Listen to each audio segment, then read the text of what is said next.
Hello, everyone, and welcome back to another episode of the Two Footed Tackle podcast. Good morning, good afternoon, and good evening, depending on when and where you're watching this from.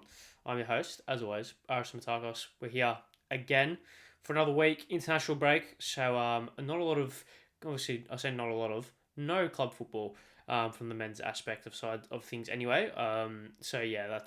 Was a pretty dull weekend when it comes to watching sport. But in Australia, we had a Sunday beautifulness of sport because you had the F1 Grand Prix for all the Formula One fans at like 5 p.m. and then you had the Cricket World Cup final at like 7:30. So we just went all the way through for Sunday, which was good to at least give us some form of enjoyment. But regardless, football is back. Club football is back next week. So yes, next week, this weekend. So can't wait for that. But there was obviously some football that we should and will speak about, as well as some off-field just insaneness,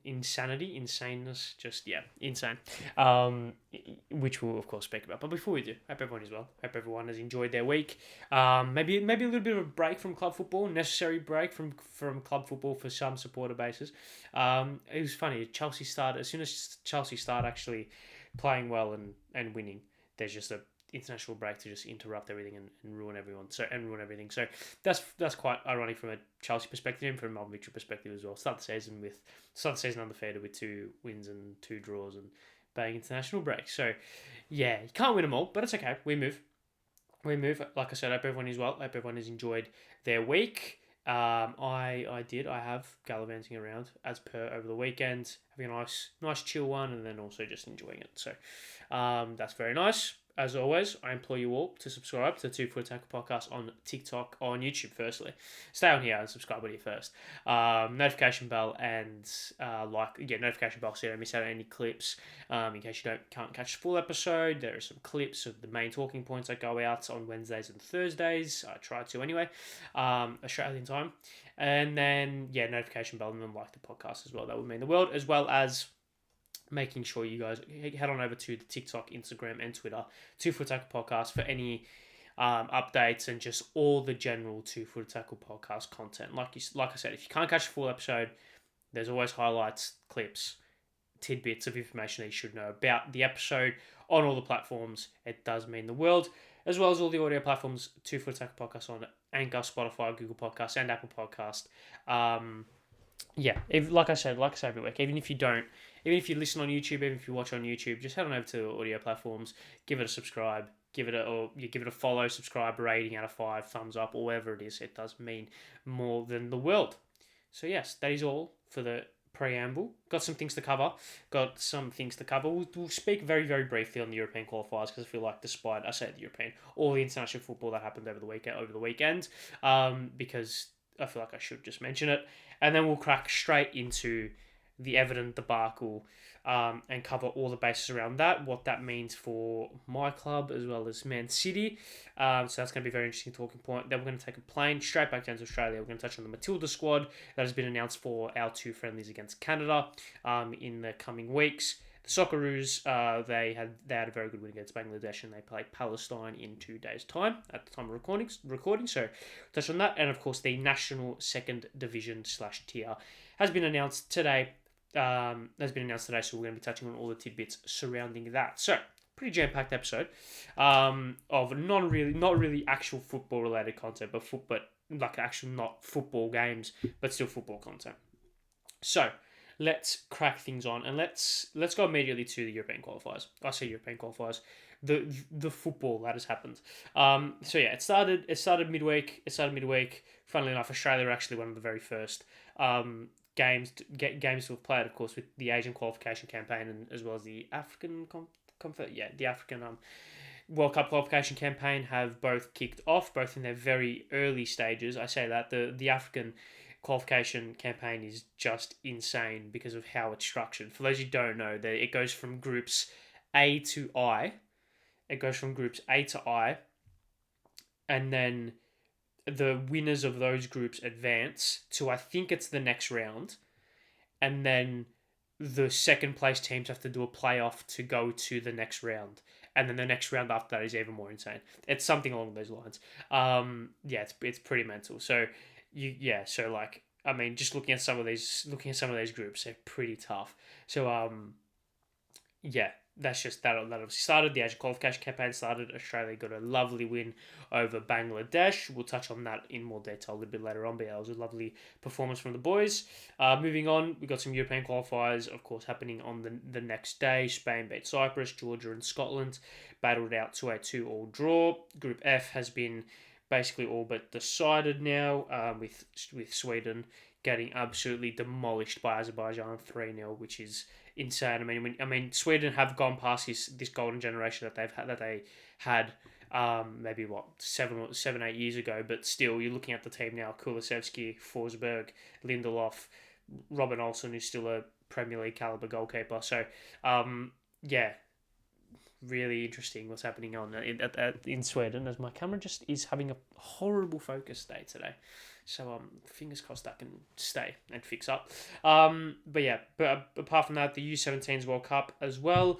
The U17s World Cup as well included some unbelievable results, as New Caledonia losing all three of their games 10-0, 9-0 and 5-0. Which is just awesome. New Zealand losing all three of their games as well. South Korea losing all three of their games. Poland losing all three of their games, and then Canada as well as Panama losing all three of their games. So just one of those kind of tournaments that will obviously progress in the coming weeks. So any bright prospects playing for other teams? Not that I can see. I just clicked on the England versus Brazil game and I couldn't see any names I recognise. So there you go. But yeah, obviously moving on.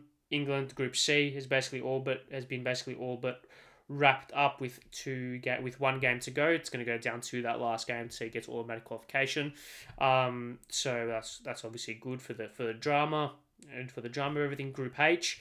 He's looking like a very, very competitive group with one game to go. There's going to be a lot of permutations surrounding that. And then France beat Gibraltar 14-0, which is just awesome.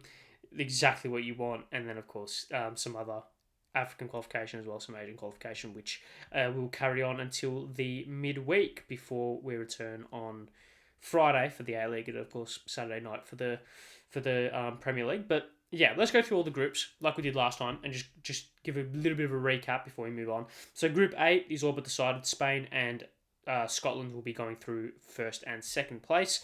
So that's all but done. That is all confirmed. On that kind of aspect, Norway out. Don't ever get a playoff place. So Norway with the team of Erling Haaland and Martin Odegaard, two of the better players in the Premier League, and one of, if not the best player in the world. Not going to qualify for the World Cup. Didn't qualify for the Euros last time. I actually can't remember the last time they actually qualified for a major tournament. So, issues because their squad, even though it's pretty top heavy with, Odegaard and Haaland. I mean, if we take a look at these games, you got Odegaard, you got Haaland, but you got the likes of Oscar Bob, who is a sensational talent. Sander Berg plays for Burnley, who's very good. Like, you've got these players who are pretty good, and they just can't seem to get it all ticking together. You got Sorloth as well, Christoph Ayer. Yeah, really, like they've got talent, but they just can't seem to put it together. I don't know, it's really weird. So they're going to be out, or they're going to be going to. They're going to be going to Germany next year, which is very, very interesting. Group B is decided. Unfortunately, Greece, Netherlands did what they needed to do against Ireland with a 1-0 win, which killed off all chances of Greece going through automatically, which is a big shame. France and Netherlands go through automatically. Greece will be going through to the playoffs, which is bound to be a very, very interesting very, very interesting couple of games. Last time Greece made the playoffs of a major tournament qualification campaign was 2018 World Cup qualification campaign, and it was a 4-1 loss to Croatia. 4-1 loss? I think it was like 6-3 over the two legs, but they lost 4-1 in Croatia, I think it was. That was disappointing. But regardless, Group C, like I said, basically all but confirmed. England will finish top of that group, and it is between Italy and Ukraine to whoever finishes second and third, as they are both equal on points. And what happened? And yeah, they're both equal on points, and with one game to go, and they verse each other. Italy do have the advantage of the head-to-head, so they can afford a draw, whereas Ukraine do need to win. Group D, Turkey are through automatically, top of their group as well. I think, yes, top of their group as well. I'm pretty sure. Assuming that they can get a point against Wales away from home. Wales still within a shout for automatic qualification should Croatia lose to Armenia and Wales beat Turkey. So that's going to be interesting. Group E, once again, very, very competitive. You've got Moldova, Poland, Czech Republic, and Albania all within the shouts for automatic qualification. You've got Albania top of that group with Czech Republic, Poland, and Moldova all sitting behind them with a 4 points only separating Moldova and Albania with one game to go, whereas only 2 points separating Czech Republic and Moldova who sit in Czech Republic who sit in second. So there you go. Group F is decided. Austria and Belgium are through. Group D, similarly, Serbia and Hungary are through. Montenegro finished third. Group H, in a very similar vein to Group C, and even Group E to a certain extent. It's very competitive. You've got Finland's finishing on 15 points, won't make it through the qualification campaign, which is insane. But you got Kazakhstan, Slovenia battling it out in the final game of the qualification campaign to see who can qualify automatically. Group I sees Switzerland and Romania through, and Group J sees Slovakia. That is absolutely not how you say the name. Slovakia and Portugal through automatically. So there you go. That's just a roundup of all the European qualification campaigns for the Euros. Congratulations to those who entered the ballot and got their tickets, by the way. I think there's another ballot coming up soon as well, so fingers crossed we can get over there and maybe do this podcast from Europe. That would be something, doing this podcast hungover in a beer garden in Germany. One can only hope, hey? One can only hope. But yes, that is all I wanted to touch on for that. Let's move on to the meat of the podcast. The Everton Football Club, Everton FC, have been deducted 10 points effective immediately for breaching financial fair play regulations. Now, I'm going to bring up the club statement. And read it to you in full to get a full grasp of the situation. So, the Everton Football Club is both shocked and disappointed by the ruling of the Premier League's commission. The club believes that the commission has imposed a wholly disproportionate and unjust sporting sanction. The club has already communicated its intentions to appeal the decision to the Premier League. The appeal process will now commence, and the club's case will be heard by an appeals board appointed pursuant. Butchered that. Sorry. To the Premier League's rules in due course. Everton maintains that it is open and transparent in information that it has provided to the Premier League and that it has always respected the integrity of the process. The club does not recognise the finding that it had failed to act within the utmost good faith and does not understand this to have been an allegation made by the Premier League during the course of the proceedings. Both the harshness and severity of the sanctions imposed by the Commission are neither a fair nor a reasonable reflection of the evidence submitted. The club will also monitor with great interest. This is a very, very interesting extract. The club will also monitor with great interest the decisions made in any other cases concerning the Premier League's profit and sustainability rules. Everton cannot comment on this matter any further until the appeals process has been concluded. And breathe, essentially. I'm going to quickly check the Premier League's Twitter and see if they released a statement and see what they said about it. I would assume that they did and have. As I scroll all the way down, but very, very interesting statement, which had a lot of moving parts and really stamps. It was a really strong statement from Everton. I would appreciate that if I was an Everton supporter. The fact that they really stood their ground and they didn't kind of hide or they didn't hide or they didn't make excuses. They were like, no, this is bullshit, and we're gonna go for it. So yeah, Everton have been deducted 10 points. Have been deducted 10 points for breaching financial fair play or the Premier League's profit and sustainability rules. This opens up a stupidly big can of worms because Everton, but from my knowledge anyway, had one charge put against them, and that charge, from my knowledge, and I could be wrong, so please correct me if I am, but that was not even based on spending money for players; it was based on stadium spend. So yeah, this is opening up a can of worms. The Premier League clubs who got relegated last year, so Southampton, Leicester, and the other club that got relegated, in which I can't think of right now, they are threatening legal action. I should probably know who that is.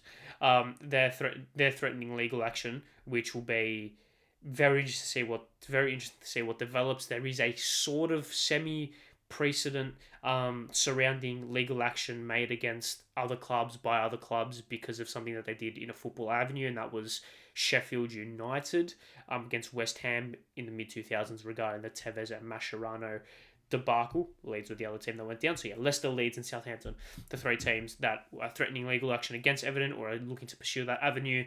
Obviously, that key extract of Everton monitoring closely the decisions made by the Premier League surrounding other cases basically heavily implies that they will be looking at the sanctions posed on both Chelsea and Man City, I should say, and will be. I'm sure there'll be another statement surrounding that depending on the decisions. But look, Everton. We'll speak on the footballing aspect of it a little bit later because I don't really think it makes a difference in terms of the grand scheme of things, right? Yeah, they might not finish higher on the table, but I still think Everton will survive. So, this is a big moment, monumental moment in the Premier League. I think monumental moment because this is the first time a team has been heavily sanctioned, footballing sanctioned, because of financial fair play. Well, I'm just going to label this as financial fair play, even though it's technically not, but it technically is.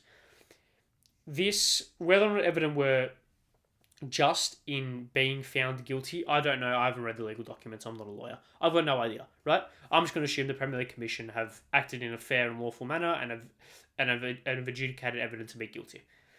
Everton were compliant in the process. They provided documents. They were very transparent throughout the whole process and throughout the whole proceedings.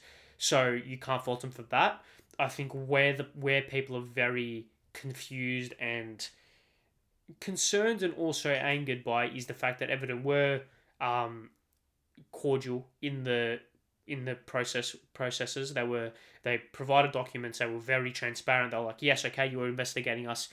We're an open book type of thing, in order to get this process done quickly, and also it acts as a mitigating factor. Or you think it acts as a mitigating factor when it comes to the sentencing. Quite clearly, it hasn't, because 10 points for one charge, with being like transparent in the process as well, is pretty insane. It's pretty insane, right?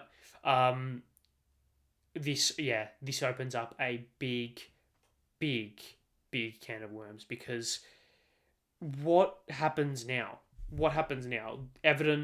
If Everton go down, I mean, I'd hate to imagine what would happen if Everton go down. I can tell you what will definitely happen. Everton will beat Manchester United on the weekend. I'll tell you that for free.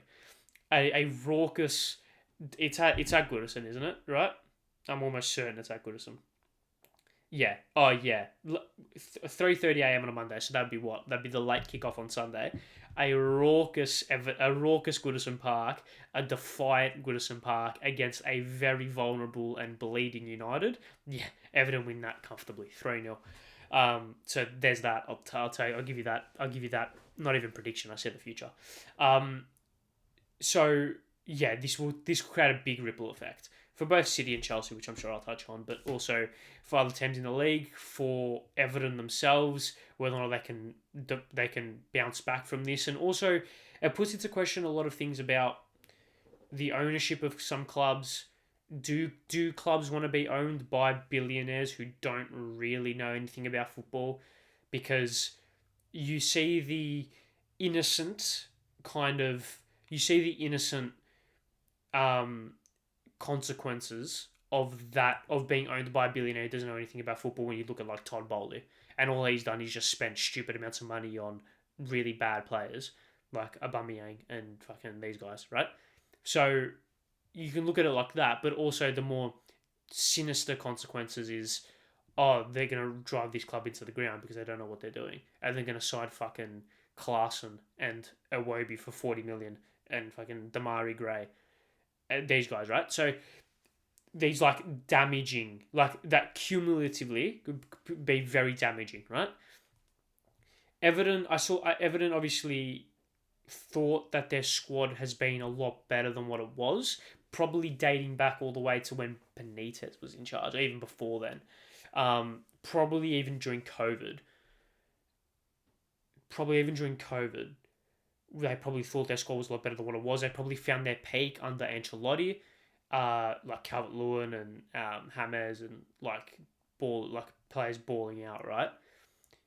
So they probably overestimated the ability of their squad. They probably thought that they would progress further in the league. They probably thought they'd finish in the European places, which would have given them a big revenue influx. Similarly, they probably thought they would have been able to finish better in the FA Cup and the Carabao Cup, which gives them that extra bit of top up, as well as performing better means more commercial revenue, shirt sales, sponsorships, etc. That hasn't been the case. They've sucked. They've nearly gone down twice, and this season they might end up going down. And if they do go down, it would be catastrophic, absolutely catastrophic, because you can't, like, the stadium they're going to have in the championship is going to be fucked. They can't sustain that. Right? The maintenance for that stadium with the revenue that they're going to bring in is going to be absurd. The wages that some of the players are on, I'd hate to think what like Pickford's on and Calvert-Lewin and these players. I'd hate to think what they're on in terms of money. And their squad as it stands is far too good to go down. Like, their squad is too good to go down player for player. So there's going to be a mass exodus. Do they have the youth to promote and to emphasize and to put a little bit of a burden on to perform?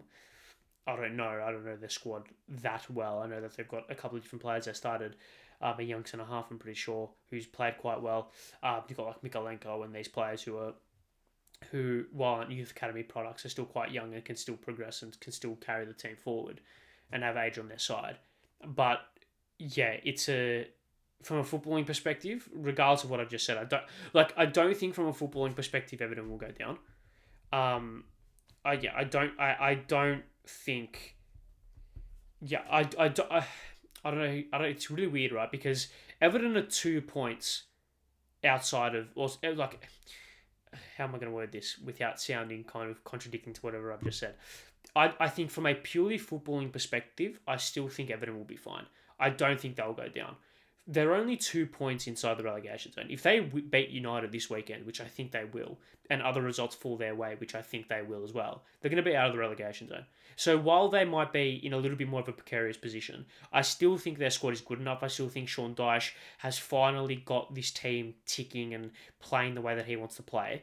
I think they'll be fine. It's just the overall ramifications from a business perspective, which could heavily hurt Everton, because they're going to appeal this. The legal costs and the financial costs around appealing it is going to be drastic. If it doesn't go their way, what does that happen there? Are they going to be in more debt? Is there other sanctions that we don't know about? Financial sanctions, how much are they going to be fined? I think from an Everton perspective, from a footballing perspective for Everton, they'll be fine. From a business perspective for Everton, this could be quite bad. And I think you need to look at it from both avenues, because these days, in this day and age, football clubs are run partly as a business and then as a football club. So I think the business side of things is far more, or could be far more damaging than the football side of things, of them just going down, if that makes sense. However, so in saying that, despite what I just said, I don't think they'll go down. But if they do, it's going to be drastic. It's going to be bad. And I think, like I briefly mentioned before, what this has, like the impact that this has on so many other things, specifically Man City and Chelsea, it's fucked. It's fucked. Everton were docked one charge Everton were charged against one thing, one breach, and they got docked 10 points. You want to do the math? Man City will be docked 1,026 points. So, okay, this is why that extract, like I mentioned earlier in the evidence statement about being mindful of other sanctions handed down by the Premier League should they find other teams guilty. Realistically, if the Premier League are consistent, look, I'm saying this as a Chelsea supporter. I'm a Chelsea supporter. This is my worst nightmare as a Chelsea supporter, because if the Premier League are consistent, in their sanctions towards breaches of this kind, Chelsea and Man City should not only be docked points, they should be relegated multiple leagues, arguably even liquidated, because of how much both of those clubs would have been found guilty to financially doping in comparison to Everton. It's absurd.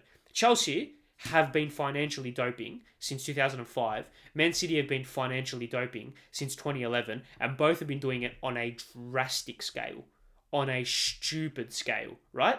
And while they haven't been found guilty officially, there's no smoke without fire. And like I said, as a Chelsea supporter, this is horrendous. This is horrendous. But they have to be consistent, and they have to be, okay, Everton, this was your sanction. We are going to take the permutations around that sanction and how they calculated that sanction into it for Man City and Chelsea should they be found guilty. It can't be a fine. You're going to fine Chelsea how much money, and Todd Bowles is going to pay, and he's going to be fine. It needs to be football sanctions, because that's how you properly damage a football club. So, I don't know.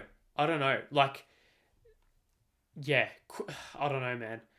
I don't know, because this, it's kind of like the floodgates, right? I don't think it was ever gonna. This might sound hindsight a little bit pox, right? With hindsight especially, but I don't ever think the Premier League was just going to announce one day, oh yeah, we've liquidated Man City, or we've excluded Man City for the league because of financial fair play. I don't think that was ever going to happen. I think there needed to be a smaller case to kind of, it's like London buses, right? They don't come for ages, then one comes, and then they all come, right? It's the floodgates. It's as soon as one thing happens, it's a domino effect. I think that's what needs to happen in order for proper sanctions to be handed down. I don't know. It's scary, right, as a Chelsea supporter, because fuck, it's not my fault. I didn't spend the money, right? I didn't fucking spend £600 million in a year, and I didn't financially dope, and I'm not a fucking owner of a Russian oligarch.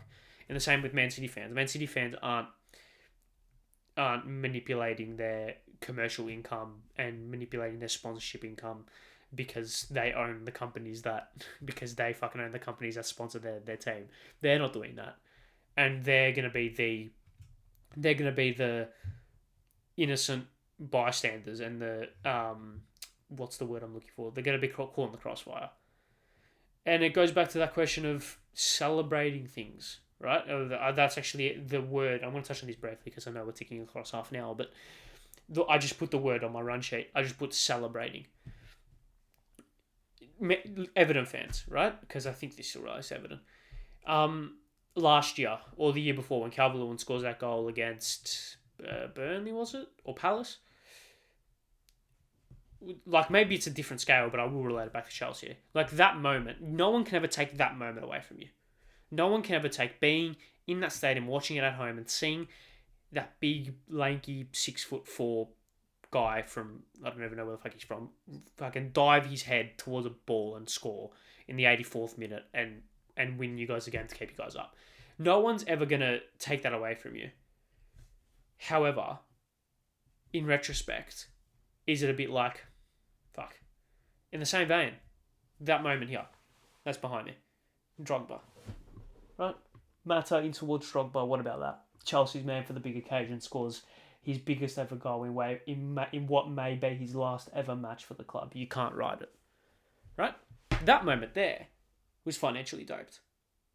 Right? And the subsequent penalty and the subsequent win and the subsequent trophies and even the prior trophies have been financially doped. Should Chelsea be found guilty, of course. Can Chelsea supporters celebrate that now? Can Chelsea supporters sit back and think, because, okay, I wasn't that cognizant of that moment, right? I wasn't that in tune with everything in that moment. But I was 2 years ago or 3 years ago for the Havertz moment, and that was one of the most joyous mornings and days of my life when Kai Havertz rounds Edison and scores.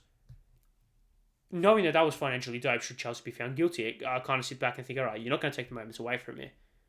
But in hindsight, it's like, fuck. And then to think about the biggest extreme case of the Aguero moment for Man City. It's like, fuck. That moment was unreal, but it was financially dope. So, I don't know. I've never been in this situation as a fan before. And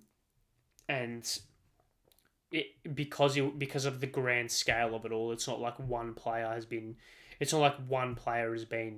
financially doped or has done whatever, because one player in a team sport really doesn't make a big difference. Like, they're very interchangeable. So yeah, I just don't know. I just don't know. It's one of those things. Where I guess we just have to wait and see, because City, obviously, we're under investigation. We're announcing we're going to be under investigation. Chelsea are certainly under investigation. Everton, we knew the findings come out. The appeals process could happen, and then bang, they could be fine. But yeah, scary times for a lot of fans of a lot of clubs who are completely innocent in this whole thing. I didn't choose to financially dope Chelsea, but I'm going to pay the consequences as a fan, seeing my team in fucking League 2 or whatever it will be. So, I don't know. We'll still be there, of course. But, yeah, I don't know. I feel sorry for Everton fans, though. Like, on a whole, feel very sorry for Everton fans, because it's not their fault. And they've had to endure enough shit as it is, because their football clubs have been below par. So, just for this to be added on is, I can only imagine, torturous. So, yeah, commiserations. And, yeah, really bad for Everton fans. But, fuck yeah, I don't know. I really don't know. I guess we're going to have to sit back here and talk about it in a couple of months' time when more findings have been announced and more things have been announced. And when they do appeal, I will definitely be on here speaking about that, because, yeah, I've spoken about this for a long time. So I'm going to take a quick break, and then we're going to come back and speak about, and get on a flight and speak about some Tillies and some Socceroos and the National Second Division. So yes, I'll be uno momento if I was Spanish. Okay, we're back. We are back for the third, I reckon is probably what it's going to be. 32 minutes. Hopefully I don't bubble on too long. But yes, let's move on. And let's come back down to Australia. I want to speak on the Tilly squad first, before we move on to what Socceroos were able to do in the National Second Division. So yeah, Tilly squad has been announced for their 2 friendlies against Canada on the 2nd of December and the 6th of December. So in a couple of weeks' time, both of them will be on 2 o'clock Australian Eastern Daylight Time, which is perfect. One of them's on a Friday and the other one is on a Tuesday. So maybe in the background while at work is probably the go for that one. But yeah, let's take a look at the squad. So the squad is relatively similar to what it has been for the longest time. What it's been for the longest time, a lot of familiar faces. So you got Mackenzie Arnold, Ali Comforter, Steph Catley, Kyra Cooney, Cross, Caitlin Ford, Mary Fowler, Katrina Gorry, Charlie Grant, Claire Hunt, Alana Kennedy, Sam Kerr, A.V. Luik, Holly Macnamara, which I'll touch on because that's heartbreaking, Tegan Micah, Courtney Evan, Claire Polkinghorn, Hayley Razol, Charlesie Rule, Amy Sayer, Emily Van Egmond, Claire Wheeler, Lydia Williams, and Tamika Yallop. So a lot of A-League women's, a couple of A-League women's representations in there, which is always good to see. So yeah, obviously with Katrina Gorry and Charlie Grant both leaving their clubs, rumours about where they're going to go. I think there was rumours about Katrina Gorry coming back to Australia. I think, that would have been. I don't know if that's going to happen, but I would like to see her in the WSL because I feel like she's too good. I would love to have her in Australia, of course, because having the best players in this country would be unreal. But that's not where this league is at the moment. So put her in the WSL, put her at I don't know if she wants to go up to Leicester or something, go with Courtney Nevin or whatever. That would be unreal because I think she's good enough. Similar story for Charlie Grant as well. So yeah, squad fine. Obviously no Vine and a couple of other players, no Chidiac as well, which is But once again, it's 2 friendlies against Canada. I don't really think that. I think what we saw for the Olympics qualification campaigns, those qualification games, I think that's probably going to be the squad that we see a lot more of, which was very similar to the squad that we played at the World Cup. So, yeah, I don't know, the Paris Olympics are obviously next year. So, yeah, there's that. I do want to speak briefly on Holly Macnamara, because that is just so heartbreaking. She's one of the better players in the A-League women's competition. She has been lighting it up so far this season. She's scored 6 goals in 5 games or something. Scored the winner on the weekend for Melbourne City against Newcastle. And did she do her knee? Did she not? We don't know. But she's got heavily injured. What we think is heavily injured in the last scoring the last goal, like the last kick of the game. It's just heartbreaking, because she Holly McNamara is one of those players who kind of need to start stepping up and really taking over and really start asserting herself as a Matilda's caliber footballer, because you got Razzo Ford and Kerr, who are all in the twilight of their careers, probably just on their prime into the twilight of their careers, and you've got Fowler, who is this 20-year-old centerpiece in which you're going to build the national team on for the next 15 years. You need pieces around her to complement her.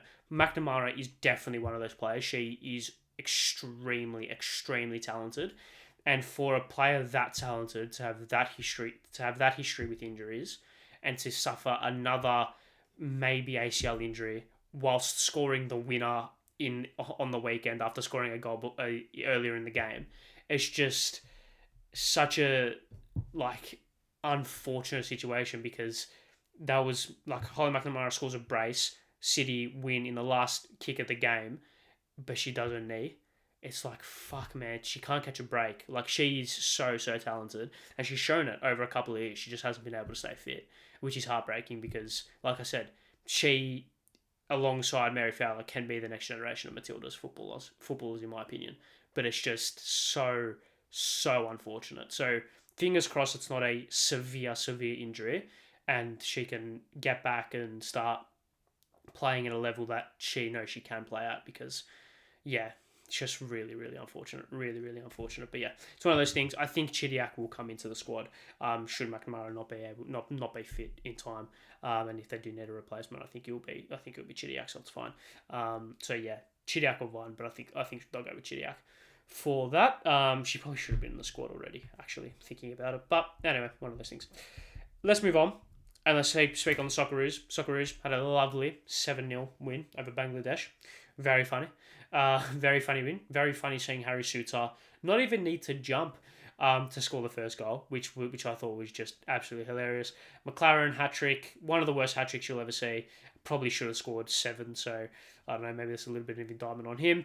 Luongo played well. The penalty was abysmal. Absolutely shocking. Should have done a lot better with that penalty. And I thought Duke took his 2 goals well. The first one was quite funny. The first one was quite good. The second one was quite funny. Yeah, overall, a good, fine performance from the Socceroos. I don't think if that is what it's quite ironic to say, right? It's quite funny to say, because I don't know if we're in a position to be greedy about the performances and the results we can get, but a 7-0 win at home to Bangladesh with your striker scoring a hat-trick is probably the expected result. So I don't think we can come out of this and say, oh my God, we're exceptional, or oh my God, we're going to be terrible in the next World Cup or the next Asian Cup. I think it was just a fine performance. I think a lot of the footballers that played just were able to get miles into the legs, get K's in the legs, back into the Socceroos shirt, getting used to the system, getting familiarised with the system again. I thought Luongo, his first appearance in a while, I thought he played well. Jordi Boss, I thought was great. I thought Toure, or Yenji off the bench, I should say, was quite good. Duke up front was great as well, took his 2 goals quite well. Suter was solid. McLaren off the bench scored a hat-trick, so you can't really ask for much more from your number 9. I thought the wingers were able to provide width and come inside quite well. Slight concern about Boss and Goodwin playing on the same side. I feel like you could cause yourself a little bit of issues there because both of them are really, really like to hug the touchline and maintain the width. So probably going to be a little bit of a tactical development in that aspect. So it's going to be interesting to see how that develops. But yeah, overall, fine performance. I don't really think we can sit here and scream from the rooftops about a poor performance or an exceptional performance when Bangladesh aren't great. They are like the worst side we've faced in a long, long time, and it showed because it was just, comfortable win. Can't really say a whole lot more. Follow that up with against Palestine, win that comfortably, and we can get through this international break with no injuries and just winning, which would be good because we need to do that a lot more, I think, as a Socceroos. So yes, there's that. Okay, let's move on.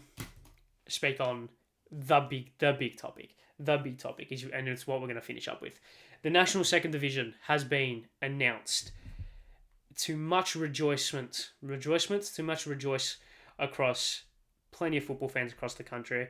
It has been teased and has been planned and has been kind of said it's going to happen for a long time, and it has finally happened. We have a lot of the details surrounding it. I'll read a little bit of the statement from Football Australia. So today, Monday, 20th of November, marks a significant milestone in the Australian football ecosystem as Football Australia officially announces a selection of 8 foundation clubs for the inaugural national second tier competition set to commence in March/April 2025.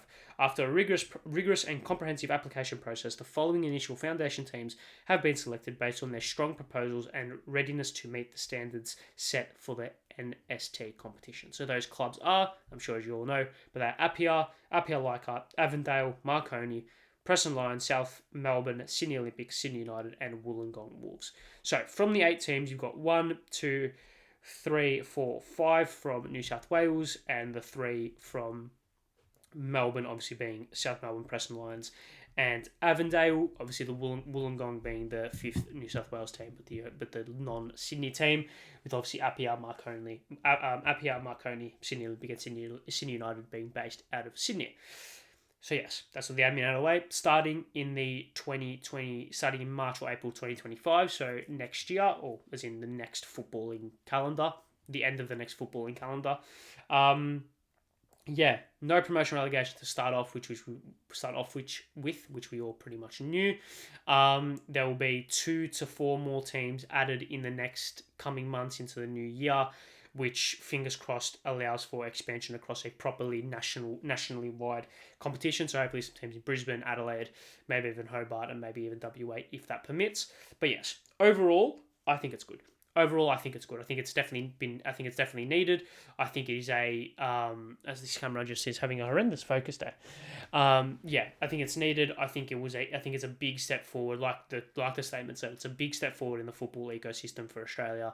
Definitely much needed. And I think the talk around, obviously there being no promotion relegation, the fact that it's starting a year further back than what it was initially meant to start at, and of course there being no teams from WA South Australia, Brisbane or Hobart or whatever. I think those issues are completely valid and I completely agree with those people who are affected by those decisions. But I think we need to prioritize a sustainable and a longevity competition, if that makes sense, like a sustainable competition that has longevity and that is self-sufficient. If that means all of these issues need to be fixed in the future and can't be addressed now, then so be it. I think that's a sacrifice that we need to make as a sport in this country, because we're doing something that no other sport has done in this country, which I think not a lot of people have realised. This division, or this national second tier, is the foundation block for a fully functional sporting pyramid that goes from a top division to a second to a third to a fourth division. That hasn't happened, and that isn't a thing in Australian sport. So football is breaking ground. Football is breaking ground, and they're gonna have teething problems, and there's gonna be issues. But for it to be fully sustainable and for it to be a thing that will last forever, essentially, is what they're gonna hope for. These issues, like the no promotion relegation, like there only being 8 teams initially, and all of them being from Vic and New South Wales, I think there needs to be a compromise between having everything that we want straight away and the fact that it's not going to be sustainable.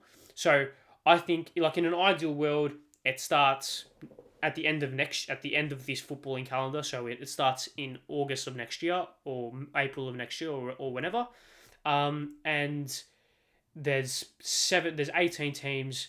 There's a minimum of 2 teams from every state. Promotion relegation to a second division which has 12 teams, and like I said, minimum from at least 18 from every state to start off with.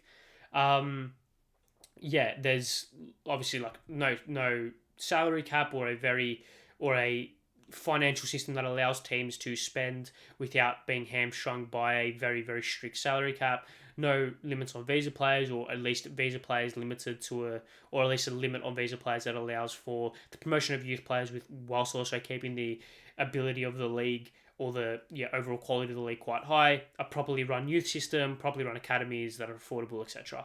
But at the end of the day, football in this country right now is unfixable in its current form. I think in order to fix football in this country, we need to completely tear it up and start again. Whilst that is completely unreasonable, completely unfeasible, and in an ideal world, it'd be great to just turn everything into dust and start again. Obviously, can't do that. I think this National Second Division is starting fresh, a new concept that isn't currently in place. We're not changing anything. We are starting fresh. I think it gives every team a clean slate. It gives the competition a clean slate. It gives Football Australia a little bit of a clean slate to start again and be like, okay, this is what we're doing, and this is the future. I think overall, good initiative taken. And at the end of the day, we can speak about all the negatives, but let's speak about the positives. Let's speak about, okay, we finally got that proper footballing culture back at a professional level. Imagine the fixtures: South Melbourne versus Preston. Imagine those away days. Imagine Sydney United versus Sydney Olympic, or all of these rivalries. Imagine Marconi and Apia. This is what we wanted when the A-League came in. These are the derbies. This is the history. This is the limbs, the scenes, the grassroots football that will now be played at a professional level, and a level that can be represented on a grand stage. This is exactly what we've always wanted. And like I said, there will be teething issues. There will be little issues here and there, especially in the early stages of it. But give it 5, give it 10 years, give it time to get a fully developed ecosystem and an economy within itself. I think this will be very, very good. And I'm happy with the 8 teams. I think Wollongong are a very shrewd pick. I didn't think Football Australia would have the balls to pick Wollongong, but they did. So I'm happy that they did. That they did. I think the 4 Sydney clubs were pretty much no-brainers. I think Apia, Marconi, Sydney Olympic, and Sydney United are pretty much locked away. Sydney United, we obviously all know the issues surrounding their fan base, but you like to think lessons have been learnt. Obviously, the 3 Melbourne clubs, South Melbourne, I think, were a no-brainer. Preston were interesting choice. I wouldn't have had them in personally, but I understand why people do have them in. And Avondale as well. I probably wouldn't have had them in. I probably would have had maybe other clubs in from Melbourne, but they're in, which is awesome for them. So yeah, overall, good. Happy with the clubs that are in. This is exactly what we wanted from a new division. This is exactly what everything around and this is going to be the closest thing to the old NSL that we're ever going to get. So for those fans, for those lapsed fans who love the NSL, and once that folded, they were discarded, that they lost the love for the game in this country, this is your avenue back. Because the National Second Division will be on par with the A-League, in my opinion, if it's done properly. It will be not a competitor, but it will be 2 top divisions, right? And eventually, they'll combine to create the Australian Football League, and then slowly, then we'll get a pyramid. I think because the franchise agreements between A-League clubs and the APL are fucking stupid. We all know that, right? So overall, happy, like I said, and I think this point needs to be reiterated. This point needs to be reiterated more and more. This is the start of grassroots football in this country being legitimised and being played at a professional level. Because you've got these clubs like South Melbourne, like Apia, like Marconi, clubs with rich really rich history with a lot of lineage that have created some unbelievable sporting talents, right? Both on the field and off the field, right? We need to start highlighting these clubs more because these are this is the soul and this is the core of Australian football. So giving them a professional platform will revitalise football in this country. I think that's beyond the shadow of a doubt in terms of a debate. And I think when you think about a South Melbourne versus Preston fixture, think about an Apia versus Marconi, Sydney United versus Sydney Olympic. Think about these fixtures. Think about the limbs. Think about the stakes, the jeopardy. It's all going to culminate into a very exciting, very entertaining, and hopefully a very well-run league that is sustainable. They're the key things, in my opinion. So that's just all I wanted to say on the National Second Division. I feel like that's a good closing statement. If I was to pick four more clubs to come in, I would go. I'm not going to sit here and say clubs because I'm not knowledgeable enough to sit here and say with authority I think these clubs should be in. I would go with one more in Melbourne. First I'd go with four. I'd go with one more in Melbourne. I would go with one in Brisbane, one in Adelaide, and one in Hobart. Yeah, one more in Melbourne, Brisbane, Adelaide, Hobart. They're the four that I would go with. They're the four that I would go with.